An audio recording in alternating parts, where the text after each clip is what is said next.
दोस्तों आज कंटकारी, देखो ये जंगली बैगन, ऐसे कांटे आती, देखो फुल कांटे आती और पत्तियां के ऊपर सब कांटे आती, इसे कंटकारी भी बोलते हैं, कंटकारी भी बोलते हैं। और जंगली बैगन ही देखो, और इसमें अल्लाह क्या खूबी रखा, अगर किसी को अस्थमा है और इसका काढ़ा बना को पूरे फला का, पूरे झाड़ का टुकड़े टुकड़े बना को शारगिस रख लेना,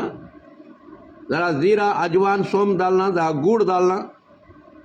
और ज़रा कलौंजी मेथी डालना, अच्छा पकाना, काढ़ा बना को पीना। पीते रहे तो अस्थमा की बीमारी ख़त्म।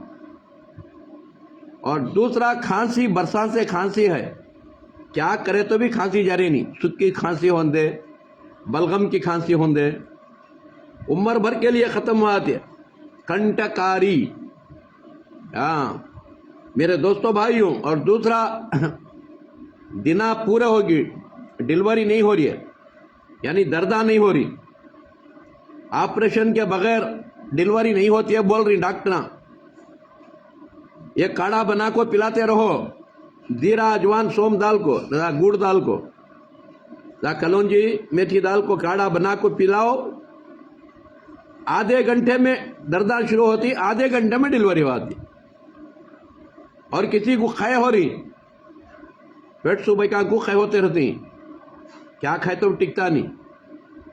इसका काढ़ा बना को चाय की तरह पिलाते रहो, इंशाल्लाह खाए बंद हो आती। किसी को बस्सा में गए तो खाए होते रहती, इसके चाय की तरह काढ़ा बना के रख ले को, पिला ले को जाओ, थोड़ा थोड़ा खाए नहीं होते। ऐसे बेशुमार फायदे, और किडनियां, लीवर, हार्ट को एनर्जी मिलती रहती है, अंदर पार्ट्स पूरे ताज़े होते रहती। अल्लाह कुरान में फरमाती, कुलू मिन तय्यबाती मा रज़क़नाकुम, मेरे पाक चीज़ें खाओ पियो का अल्लाह, अल्लाह के पाक चीज़ें ये जो हमना बीमारियों से पाक करती, वो अल्लाह के पाक चीज़ें, ये पीते रहे तो, खाते रहे तो बीमारियों से बच को रहती।